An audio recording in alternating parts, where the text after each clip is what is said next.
மாதிரி மலேசியாவில் ஒரு மறக்க முடியாத ரசிகை, அவங்க வந்து ஒரு இஸ்லாமிய பெண், உங்க போட்டோவை டாலரா வச்சிருக்காங்க. அப்படி அதை எப்படி பாக்குறீங்க? அந்த தாய்க்கு நன்றி சொல்லணும், வேற என்ன சொல்றது. அவர் வீட்டுக்காரர் எப்படி சொல்றதுன்னே தெரியல. அந்த அம்மா வந்து இங்கே அதை காட்டிட்டு பையன் சொல்கிறா பாருங்க பாருங்கன்னு சொல்ல காட்டுமான்னாங்க. காட்டினா ஒரு இஸ்லாமிய பொண்ணு இந்தியாவிலேருந்து வெளியூருக்கு போயிருக்காங்க. அவங்க அதை படிக்கும்போதோ பார்க்கும்போதோ என்னை பார்த்து பிடிச்சிருக்குங்கிற ஒரே காரணத்துக்காக புருஷன்கிட்ட சொல்லி, புருஷன் எவ்வளோ பெரிய மகான் மாதிரி என்னை பொறுத்தவரை. ஏன்னா வச்சுக்குமா, மோகன் தானே, எனக்கும் பிடிக்கும், ஒன்றும் பிரச்சனை இல்லைம்மான்னு சொல்லி குடும்பம் நடத்தி இப்போது சமீபத்தில் கூட்டிகிட்டு வந்தாங்க. என்னன்னு அப்புறமா தான் தெரியும், அவர் அந்த அம்மா கொஞ்சம் உடம்பு சரியில்லைன்னு. ஸோ அவரை இந்த ரொம்ப நாளாக ஆசைப்பட்டுட்டு இருக்கு. ஏன்னா என்னோட பாடல்கள் கேட்டு தான் நைட் தூங்குவாங்க. பையன் தான் போட்டு விடுவான் நான் டெய்லி, சிடி ஆகட்டும் இதெல்லாம். ஸோ அந்த மாதிரி இருக்கிறது கேட்டால் அவங்க உடம்பு சரியில்லை. அதனால அவங்களோட ஆசை எப்படியாவது போய் காட்டணும்னு சொல்லி போய் காட்டிட்டு வா மோகன் சாரான்னு இங்கே வந்திருந்தாங்க. அந்த குடும்பத்துக்கே நான் நன்றி சொல்லணும். ஏன்னா மதம் தாண்டி, மொழி தாண்டி, அதெல்லாம் வேற. நம்ம ஜாதியோ மதமோன்றது இல்லை. என்னோடய ஃபேன்ஸுகள் எத்தனையோ பேர் இஸ்லாமியர்கள் இருக்காங்க, கிறிஸ்டியன்ஸ் இருக்காங்க, இந்துக்கள் இருக்காங்க, அதை பற்றி எல்லாம் இல்லை. ஆனால் இந்த அம்மா ஒரு இங்கேருந்து போய் வேற ஒரு நாட்டில் வாழ்ந்து அங்கேயும் நம்மளை பற்றி பாடல்களோ படங்களோ பார்த்து நான் நடிக்காத டைம்லேயும் என்ன இவங்களெல்லாம் கொண்டாடிருக்காங்கன்னா நன்றி தவிர வேற என்ன சொல்லவே தெரியல. நிச்சயம் சார். 77 கோகிலா, 80 மூடு பனி, ஒரு 7 இயர்ஸ் கேப்ல ரெட்டைவால் குருவி. அந்த கேப் என்ன? அதுல வந்து மூடு பனி கோகிலாக்கு அப்புறம் பாலுமகேந்திரா சார்ட்ட பண்ணும்போது நீங்க உங்களை எந்த அளவுக்கு அப்டேட் ஆயிட்டீங்க? அந்த எக்ஸ்பீரியன்ஸ் எப்படி இருந்தது ரெட்டைவால் குருவி? சார், பாலுமகேந்திரா சார் கிட்ட பார்த்தீங்கன்னா பொதுவாக அவர் படத்தில் எல்லாரும் சிறப்பாக தான் நடிச்சிருப்பாங்க. ஏன்னா அவர் சொல்லி கொடுக்குற விதம் அப்படி. எப்படி ஒரு ஆர்டிஸ்ட் கிட்ட ஒரு பெர்ஃபார்மன்ஸ் வாங்கணுங்கிறது அவருக்கு எக்ஸ்ட்ரானரியாக தெரியும். ஏன்னா அதான் சொன்னேன், அவர் editor, story, screenplay, dialogue, direction போக கேமராமேன், எவ்ரிதிங் இன்வால்வ்ஸ் இந்த ப்ரொடக்ஷன் எல்லாமே. நான் வந்து கோகிலா பண்ணும்போது ரொம்ப நியூகமர், எனக்கு எதுவுமே தெரியாது. மூடு பனிலையும் கிட்ட அதுதான். ரெட்டைவால் குருவி வெரி டிஃபிகல்ட் ரோல் ஆக்சுவலாக. அது ரொம்ப காமெடியாகவும் ஆகிடக்கூடாது, வில்லனாகவும் ஆகக்கூடாது. ஒரு பொண்டாட்டி இருக்கும்போது இன்னொரு பொண்ணை ஓட சம்சாரம் பண்ணுறான், ஒரு ஃபேமிலி நடத்துகிறான், ப்ரெக்னென்ட் ஆகுறதுன்னா பொதுவாக யாரும் ஒத்துக்க மாட்டாங்க. எப்படி பண்ணலாம் அப்படிலாம். அதை வந்து டைரக்டர் ரொம்ப பிரமாதமான ஒரு வாக்கிங் அந்த ஒரு ரோப். அது இட்ஸ் வெரி டிஃபிகல்ட். இப்படி பண்ணால் அப்படி ஆகிடும், அப்படி பண்ணால் அப்படி ஆகிடும். ஒன்றும் வில்லன் மாதிரி ஆகிடும், இல்லைன்னா ரொம்ப காமெடி மாதிரி ஆகிடும். இது ரெண்டுமே இல்லாமல் ஃபென்டாஸ்டிக் என்டர்டெய்னர் பர்ஃபார்மன்ஸ் வாங்கினது பாலு சார் தான். டோட்டல் கிரெடிட் அவருக்கு தான். அது அவர் சொல்லி கொடுத்தது, அவர் சொன்னதை நான் புரிஞ்சுக்கிட்ட விதம் பண்ணதான். ஒரு பெரிய யூனிவர்சிட்டிக்கு போயிட்டு வந்த மாதிரி தான் அவரோட படங்கள் எல்லாம் நடிக்கும்போது கற்றுக்கிற விஷயங்கள். So junior. ஒரு மேக்கப் இருக்காது, ஒன்றுமே இல்லை, ஃபேஸ் வாஷ் பண்ணிட்டு வாங்கன்பாரு. ஒரு லைட்ஸ் இருக்காது. அவரோட கேமரா அது எப்படி அவ்வளோ அழகாக எல்லா ஆர்டிஸ்ட்டும் ஷூட் பண்ணிட்டு இருந்தாருன்னு இது வரைக்கும் தெரியாத ஒரு உண்மை. அந்த டைம்லேயே மிகப்பெரிய கேமரானாலையும் முடியாதது அவர் செஞ்சு காட்டார். அது மிகப்பெரிய விஷயம். I am so lucky. Sir, ஒரு கலைஞனுக்கும் தன்னோட முதல் படம் ரொம்ப முக்கியமான ஒரு படம். உங்கள் முதல் படத்தோட போஸ்டர் பார்த்தீங்கன்னா மகேந்திரன், இளையராஜா, அசோக் குமார், நீங்கள் 2 பேரும் ஜாகிங் வர மாதிரி ஒரு ஸ்டில்லு. அந்த டிசைனை பார்த்தோன்னே என்ன இம்பேக்ட் இருந்தது? ரொம்ப ஹாப்பி. அந்த படம் உருவான விதம் ரொம்ப happy.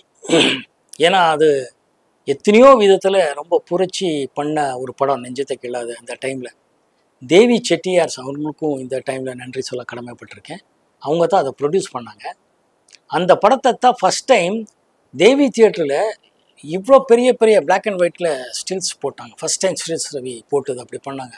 It was very very very popular. அந்த டைமில் அவ்வளோ பாப்புலராக பேர் வாங்கிச்சு. ஏன்னா அர்லி மார்னிங்கில் அந்த மாதிரி ஒரு ஷார்ட்ஸு எக்ஸ்ட்ரானரியாக இருந்துச்சுங்கிறது தான். அந்த டைமில் தான் எனக்கு தெரிஞ்சு ஃபஸ்ட் டைம்னு எனக்கு தெரியல, பட் ரொம்ப ரேராக தான் ட்ரெய்லர் விடுவாங்க அப்போல்லாம். பட்டு இந்த நெஞ்சத்தை கிள்ளாத அந்த பாட்டை, பருவமே பாட்டை வச்சு ஒரு ட்ரெய்லர் ஷார்ட்ஸ் விட்டுருந்தார் லெனின் சார், கிரேட் எடிட்டர். அவருக்கும் நன்றி சொல்ல கடமைப்பட்டிருக்கேன். அது எல்லாமே ரொம்ப புதுசாக இருந்துச்சு. எங்களுக்கு எல்லாமே த்ரில்லிங் ஒரு ஃபீலிங் தாப்போம். பிரதாப் போதன் ஆகட்டும், சுஹாசினி ஆகட்டும், சரத்பாபு சார் ஆகட்டும், நிறைய பேர் அந்த கூட்டணி, பிரதாப், சுஹாசினி, நான், சரத்பாபு, அப்புறமா அந்த சாந்தி வில்லியம்ஸ் அவங்களெல்லாம் நடிச்சிருந்தாங்க. ஸோ எக்ஸ்ட்ரானரியாக ஒரு எக்ஸ்பீரியன்ஸ். மோரோவர் இது எப்படின்னா, ஒரு நல்ல இடத்துக்கு போகும்போது நல்ல பேர் கூட்டிகிட்டு போனால் குழந்தைய அப்படியே கையை பிடிச்சிட்டாலே போதும், குழந்தைய கூட்டிகிட்டு போயிடுவாங்கங்கிற மாதிரி நான் ஒரு குழந்தையா இருந்தேன். அவங்க வந்து கையை பிடிச்சி அப்படியே கூட்டிகிட்டு போயிட்டு இருந்தாங்கங்கிறதா உண்மையான விஷயம். எல்லா அந்த காலகட்டத்தில் எல்லா நடிகர்களுக்கும் கலைஞரோட ஒரு படத்தாவது கதைவசத்தை நடிக்கணும்னு ஒரு ஆசை இருக்கும். உங்களுக்கு அது மாதிரி பாசப்பறவைகள்னு ஒரு படம் வந்து அது நீங்க உங்க சொந்த குரல்ல பேசி நடிச்சு அது பெரிய ஹிட் ஆச்சு.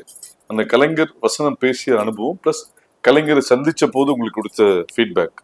கலைஞர் ஐயாவை நான் கோபால்புரம் லாய்ட் ஸ்கூலில் தங்கியிருக்கும் போது கோபால்புரமில் அவர் வீடு அப்போது உண்டு, பேசுறது உண்டு. ஏன்னா எம்ஜிஆர் சிஎம்மாக இருக்கும்போது நான் ஐ ஷிஃப்டட் டு கோபால்புரம் லைட்ஸ் ரோடில். அப்போவே அவர் வீட்டுக்கெல்லாம் போய் முரசொலி செல்வம் ஆகட்டும், அமிர்தம் ஆகட்டும், செல்வி அம்மா ஆகட்டும், இவங்களெல்லாம் எனக்கு நல்லா தெரியும். முரசொலி மாறன் அவர்கள் ஆகட்டும் எல்லாம். அவர் 88-89 சிஎம் ஆகிறார். 89 அந்த எம்ஜிஆர் பீரியடுக்கு அப்புறம்.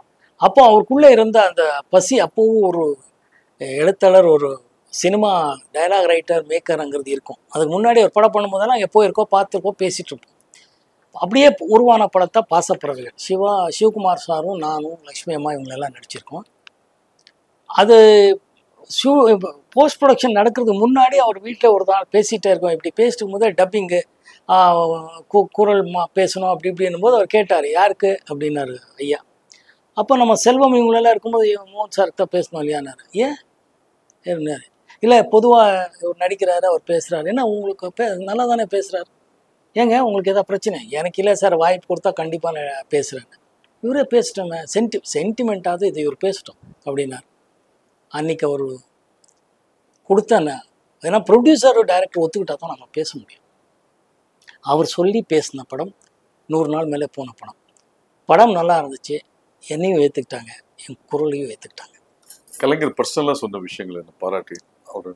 இல்லை, அவரோட ஷார்ப் மைண்டு தான் எனக்கு எப்போவுமே பிடிக்கும்.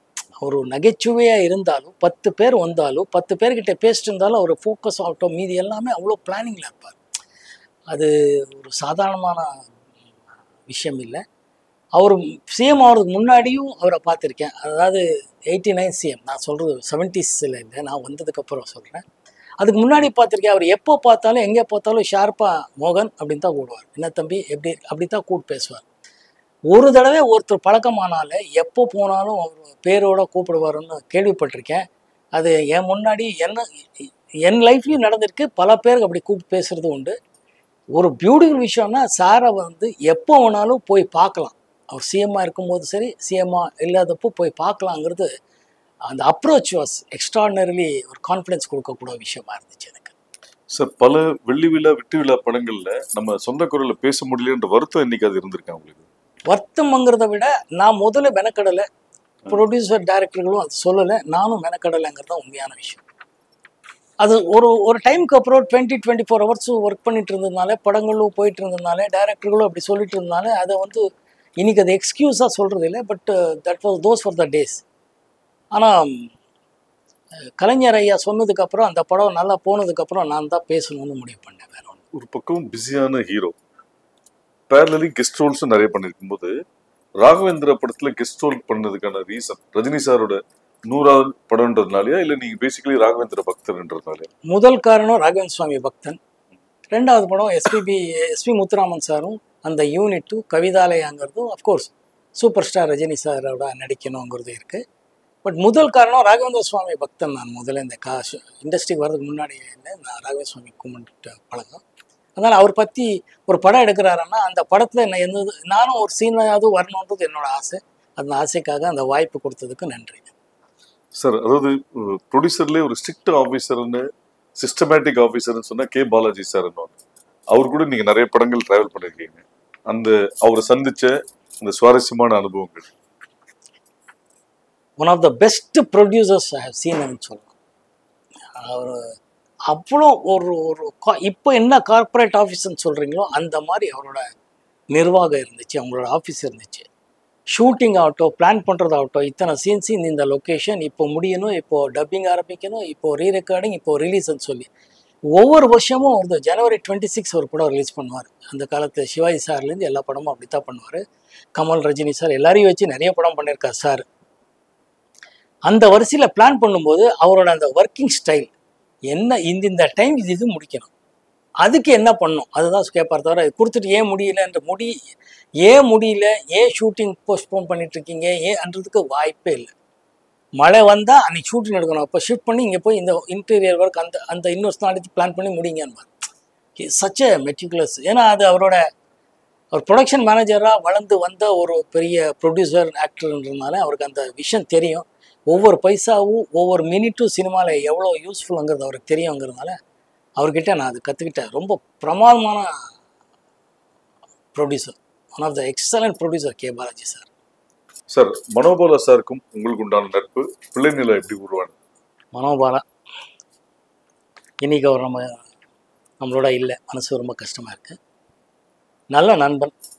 பாமரூர் டைமில் இந்த பாரதி ராஜா சார் அசிஸ்டன்ட்ஸு, பாலச்சந்தரோட அசிஸ்டன்ட்ஸு, எல்லாரோட அசிஸ்டன்ட் டைரக்டர்கள் நம்ம ரூம் வருவாங்க. அப்படி பழக்கமானவன் தான் மனோபாலா. நான் மணிவண்ணனோட ரங்கராஜனோட எல்லா படங்கள் பண்ணிட்டு இருக்கும்போது அவர் கார்த்திக்கும் சுஹாசினி வச்சு இளையராஜா மியூசிக் வச்சு ஒரு படம் பண்ணார். படத்தை பேர் மறந்துட்டு பண்ணார். அன்ஃபார்ச்சுனேட்லி அந்த படம் சரி போல. நம்ம இண்டஸ்ட்ரியில் ஒரு படம் சரி போலனால பாவம் எல்லா இயக்குநர்களுக்கும் எல்லா நடிகர்களுக்கும் தயாரிப்பாளருக்கும் இருக்கிற பிரச்சனை தான். அவரை மற்ற படங்கள் அவருக்கு வரல. ஆனால் நான் படங்கள் பண்ணிகிட்டே இருந்தேன். அவரோட சக இயக்குனர் மணிவண்ணனும் கே ரங்கராஜனும் இந்த கேங்கோட நான் படம் பண்ணிகிட்டே இருக்கேன்.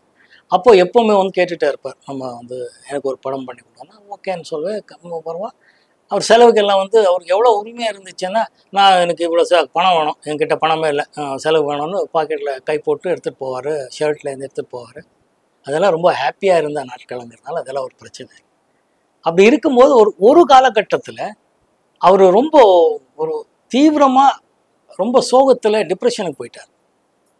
அந்த டைமில் தான் எனக்கு ஓவராக ஒரு நிகழ்ச்சி நடந்தது. அதுக்கப்புறம் தான் நான் நெக்ஸ்ட் டே ஷூட்டிங்கில் கலைமணி சார் எல்லாம் அப்போ எல்லாம் ஷூட்டிங்க்கு ஸ்பாட்டுக்கே காட்சிட் கேட்க வருவாங்க, ஷூட்டிங் ஸ்பாட்லேயே கதை சொல்ல வருவாங்க. எல்லாமே அது வேறு காலத்தின் கட்டாயம். அப்போ வரும்போது அவர் கால்ஷீட் கொடுக்கணும் கேட்கணும் போது நான் சொன்னேன், ஒரே ஒரு கண்டிஷன் சார், நீங்கள் மனோபாலா டேரக்டர் போடுறதா இருந்தால் நான் கால்ஷீட் கொடுக்குறேன்னா, நீங்கள் கால்ஷீட் கொடுக்குறதா இருந்தால் நிச்சயமாக கொடுக்குறேன் அப்படின்னா நான் சொன்னேன், மனோபாலா அட்வான்ஸ் கொடுத்து கமிட் பண்ணிவிடுங்க, நான் பேசுகிறேன்னு சொல்லி அன்றைக்கி மத்தியானமே அட்வான்ஸ் கொடுத்து அவரை கமிட் பண்ணி இவர் ரொம்ப ஹாப்பி ஆகிட்டார். அப்போது நைட்டாக படம் பண்ணணும். நைட்டாக நான் தான் ஷூட்டிங் என்னால் நடிக்க முடியும். அப்போதைக்கு இமீடியட்டாக கொடுக்கணுன்னா ஒரு கதை உருவாக்கும் போது 2 கதை சொன்னார். அதில் தான் உருவாகின படம் பிள்ளை நிலா. கலைமணி சார் கதை திரைக்கதை வசனமும், மனோபாலா இயக்கம், இளையராஜா சார் மியூசிக்கு, லெனின் சார் எடிட்டர்னு நினைக்கிறேன். பிரமாதமான இருந்த கதை திரைக்கதையினால் மக்கள் ஆதரவுனால சூப்பர் ஹிட் ஆச்சு. அன்னிலேருந்து மனோபாலாவோட வாழ்க்கையில் ஒரு மாதிரி திருப்பு முனையாக அமைஞ்சது. நல்ல படங்கள் பண்ணார். அதுக்கப்புறம் நிறைய படங்கள் பண்ணார். நடிகராக இருந்தார். இப்போ இந்த ஹரா படத்தையும் நடிச்சிருக்கிறார். அன்ஃபார்ச்சுனேட்லி அவர் நம்மளோட இல்லை, அவ்வளோதான். சார், 82 ஜனவரி 26 வாழ்வே மாயம், பிப்ரவரி 26 82 பயணங்கள் முடிவதில்லை. 2 படத்துலையுமே ஹீரோவுக்கு கேன்சர், 2 படத்துலையும் எல்லா பாட்டுமே ஹிட்டு. இது எப்படி நீங்கள் பார்த்தீங்க?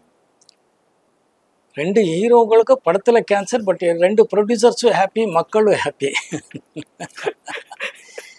இல்லை நம்ம வரும்போதே மிகப்பெரிய பேனராக இருந்தால் கே பாலாஜி சார், லெஜெண்டரி உலகநாயகன் கமல் சாரும், ஸ்ரீதேவி, ஸ்ரீபிரியா, இவங்க காம்பினேஷனில் வாழ்வே மாயம். அஃப்கோர்ஸ் கங்கைபுரம் சார் மியூசிக்னு நினைக்கிறதுக்கு. ஆனால் எல்லா பாடல்களும் ஹிட்டு. அது அவர் வழக்கமாக ரிலீஸ் பண்ணக்கூடிய டேட்டில் அவர் தான் ரிலீஸ் பண்ணணும், கே பாலாஜி சார். அந்த மாதிரி ஜனவரி 26 பண்ணார். எங்களுக்கு ஒரு 4 வீக்ஸ்க்கு அப்புறம் ரிலீஸ் பண்ணக்கூடிய ஒரு வாய்ப்பு வந்தது. ரிலீஸ் பண்ணோம். அந்த படமும் ஹிட்டு, இந்த படமும் சூப்பர் ஹிட்டு. அது மக்கள் ஆதரவு தான். அதுலேயும் பாடல்கள் ஹிட்டு, இதுலேயும் பாடல்கள் ஹிட்டு. இதுலேயும் சீன்ஸ் எல்லாரும் ரசித்தாங்க, அதுலேயும் ரசித்தாங்க. ஹீரோவுக்கு ஒரு கேன்சருங்கிறது தவிர மீதி எல்லாமே வித்தியாசமாக வேறு சீன்ஸு. மக்கள் அதனால தான் ரசித்தாங்கன்னு நான் நினைக்கிறேன். எக்ஸ்ட்ராடனரி ஃபிலிம்ஸ் 2மே பெரிய டெக்னிக்கல் லெவலில் ப்ரொடக்ஷன் குவாலிட்டியாக பெரிய லெவலில் வாழ்வே மாயம் இருந்துச்சு. இது எவ்வளோ தேவையோ அவ்வளோ கரெக்டாக ஆர் சுந்தரராஜன் அவர்கள் கரெக்டாக பண்ணி வச்சுருந்தார். கோவை தம்பி எவ்வளோ செலவோ அவ்வளோ கரெக்டாக பண்ணியிருந்தார். சார், அதாவது முதல் முறையாக எம்எஸ்வி சாரும் இளையராஜாவும் சேர்ந்து பண்ண படம், உங்கள் சக்ஸஸ் காம்பினேஷன் சுந்தரராஜன் நீங்கள், அது எப்படி அமைஞ்சது? அதுக்கு ஏவிஎம் சாருக்கு தான் நன்றி சொல்லணும். அவர் எம்எஸ்விக்காக ஒரு படம் பண்ணணும்னு சொல்லி இளையராஜா சார் காம்பினேஷனில் படம் பண்ணலாம்னு சொல்லி ஆர் சுந்தரராஜன் காம்பினேஷனில் எனக்கு வந்த ஒரு ப்ராஜெக்ட். நல்ல திறந்த கதவு. இன்றைக்கி வரைக்கும் எல்லாரும் அந்த படத்தை பற்றியும் சாங்ஸ் பற்றியும் சீன்ஸ் பற்றியும் பேசுகிறாங்க. அதுக்கு முழு காரணம் ஆர் சுந்தரராஜன் அவர்கள் தான். அந்த அவரோட இயக்கத்தில் இருக்கிற ஒரு ஸ்பெஷாலிட்டி அதுதான். He just comes out of the certain ideas and அதை வந்து எப்படி கொண்டு போய் ஆடியன்ஸ் கிட்ட சேர்க்கணுங்கிறது அவருக்கு தெரிஞ்ச ஒரு வித்தை. அது அந்த ஒரு extraordinary success. MSV Ilaiyaraaja sir பண்ண முதல் படத்தில் காம்பினேஷனில் பண்ண முதல் படத்தில் நான் இருக்கேங்கிறது எனக்கு ரொம்ப பெருமை, கர்வமாக இருக்கும். 60+ டைரக்டர்ஸ் கூட ஒர்க் பண்ணிருக்கீங்க. அதில் 23 டைரக்டர்ஸோட ஃபர்ஸ்ட் பட நாயகன் நீங்க. ஃபர்ஸ்ட் பட டைரக்டர்ஸ் தேர்ந்தெடுக்கிறது முக்கிய காரணம் என்ன? அவங்களுக்குள்ளே இருக்கிற பசியை தேடுவேன். அவங்களுக்குள்ளே இருக்கிற பசியை படமாக்குறது அவங்களுக்கு காட்டுற இன்ட்ரெஸ்ட்டில் படம் வெற்றி அடையுங்கிற நம்பிக்கை. நான் முதல்ல சொன்ன மாதிரி படம் தான் ஒருத்தரோட சக்ஸஸ்ஸு ஃபெயில்யூர், படம் தான் நிர்ணயிக்கும். ஸோ அந்த கூட்டணியில் நல்ல படம் கொடுத்து வெற்றி அடையணுங்கிற பசி உள்ள இயக்குநர்கள் தேடுவேன். பல தடவை சக்ஸஸ் ஆயிருக்கேன், ஒரு சில தடவை ஃபெயில்யூர் ஆயிருக்கேன். அது தான் காரணம். ஸோ சினிமாவில் பொதுவாக ஒரு அன்ரிட்டன் ரூல்ஸ் என்னென்னா, ஜெயித்ததுக்கு அப்புறம் வந்து ஒரு சக்ஸஸ்ஃபுல் காம்பினேஷனோட ட்ராவல் பண்ணுவாங்க. அப்படி இல்லாமல் நீங்கள் புதுசாக இன்வென்ட் பண்ணதுக்கும் பசி தான் முக்கிய காரணம். பசி தான். அவங்களுக்குள்ளே இருக்கிற பசியை தேடுவேன். இந்த பசி இருக்கும்போது அது நல்ல சில டைமில் ஆன் பேப்பர் ஆன் விஷுவலாக வருமாங்கிறது இருக்கும். அதில் ஒரு சில பேர் தேர்ந்தெடுத்து என் அறிவுக்கு முடிஞ்ச அளவுக்கு இந்த ஃபீலிங்கில் பார்ப்பேன். நிறைய தடவை சக்ஸஸ் ஆகிருக்கு. ஸ்டில்ஸ் ரவி வந்து உங்கள் லைஃப்பில் உங்கள் கேரியரில் முக்கியமான ஆட்கள். அவர் எடுத்த சில ஃபோட்டோஸ் காமிக்கிறேன், அதோட மெமரிஸ். என்னோட குட் ஃப்ரெண்ட் ஆல்சோ. சொல்லுங்க. அவர் சொன்னது உங்களோட ஃபர்ஸ்ட் க்ளோஸ்அப் அவர் எடுத்தேன்னு சொன்னார். ஆமாம், அடடா. கப்பர் பார்க்கில் எடுத்தார். நானும் சுவாசினி நெஞ்சத்தை கிழாத ஷார்ட்ஸு. அந்த டே ஷார்ட்ஸ் எல்லாம் முடிச்சு அந்த லைட் வரும்போது எடுத்த ஷார்ட்ஸ் இது. அந்த அர்லி மார்னிங் ஷார்ட்ஸ் முடிக்கும் பிறகு எல்லாம் ஓடிட்டே இருந்தோம்னு சொன்னல, யூனிட்டாக ஓடி அந்த பிட்ஸ் எல்லாம் முடியும் போது இந்த ஷார்ட் எடுத்தார். ரொம்ப beautiful short. Thank you Ravi. Legendary director Sridhar sir. தென்றல் வந்து என்னை தொடும் பாட்டோட சீன்ஸ் ரொம்ப பிடிக்கும்.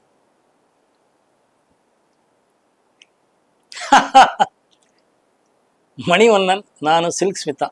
She is a very sweet girl. எப்படி நடிக்கிறதுக்கு ஒரு ஏதோ போஸ்க்கு ஸ்டில் ரவி சொன்னதுனால அவர் நடிக்க வந்து நின்றுட்டார். அங்கே மணி என்னோட ஃப்ரெண்ட், நண்பன், இப்போ இல்லை. This one of the beautiful stills. அப்போலேருந்து இப்போ வரைக்கும் பேசிட்டு ஸ்டில். நானும் சுமலதா அவர்கள், நானும் இவங்க ஒரு படம் நடிக்கிற வேண்டியது இருந்துச்சு. அன்ஃபார்ச்சுனேட்லி அந்த படம் மெட்ரலைஸ் ஆகலை. It was a beautiful still. அந்த சீசன்லேருந்து இந்த சீசன் வரைக்கும் பாருங்கள், அவ்வளோ ஒரு ஃப்ரெஷ்ஷாக இருக்கிற ஸ்டில். மெரினா பீச்சில் எடுத்த shots. One of the finest still photographer. Manobala இயக்கிய நான் உங்கள் ரசின் நெகட்டிவ் ரோல் பண்ணேன்.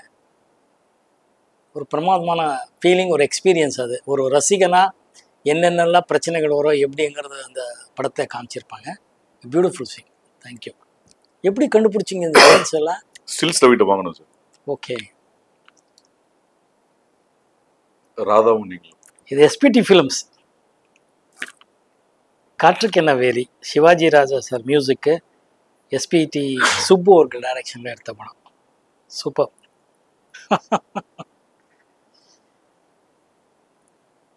நல்ல மெமரிஸ். தேங்க்யூ. லாஸ்ட். ஓ, அன்னைக்கு இது ஒரு பெரிய லெவலில் பேசப்பட்ட ஒரு ஸ்டில். நெஞ்சத்தை கீழாத ஒரு ஃபோட்டோ ஷூட் பண்ணோம். அப்போ பிரதாப்பும் நானும் ஹாசினியும். It's a beautiful triangle love story. நம்ம ஸ்டில்ஸ் ரவி அவரோட அந்த லைட்டிங் ஸ்கில் ஆகட்டும், ஃபோட்டோகிராஃபி, அவரோட ஐ இருக்க எக்ஸ்ட்ரானரிங்கிற இந்த ஸ்டில்லையும் தெரியும் பாருங்கள். அவ்வளோ ஃப்ரெஷ்ஷாக இருக்குது, இன்றைக்கி வரைக்கும் நல்லா இருக்குது. It bring back so much beautiful memories. Thank you. நான் நடித்த ஹரா திரைப்படம் ஜூன் 7ஆம் தேதி திரைக்கு வருது. இப்போ அவங்க ஆதரவோட பாடல்கள் வெற்றி அடைஞ்சிருக்கு. எல்லோரும் ரசித்து வாழ்த்துட்ருக்கீங்க. ரொம்ப சந்தோஷமான விஷயம். இந்த படத்தில் அப்பா பொண்ணுங்கிற விஷயம், அந்த எமோஷ்னல் கனெக்டு எல்லாரோட வாழ்க்கையிலையும் நீங்கள் பார்த்து ரசித்து கடந்து வந்த விஷயங்களை மறுபடியும் நினைவுபடுத்துகிற மாதிரி தான் இந்த படம் இருக்கும். அவசியமாக நீங்கள் எல்லோரும் தியேட்டரில் பார்க்கணுன்னு நான் வேண்டிக்கிறேன். மீடியா நண்பர்களுக்கும் எப்பவும் போல உங்கள் ஆதரவு எங்களுக்கு வேணும். ஆதரவு கொடுத்துட்ருக்கீங்க, உதவி பண்ணிகிட்ருக்கீங்க. Thank you so much. தேங்க்யூ.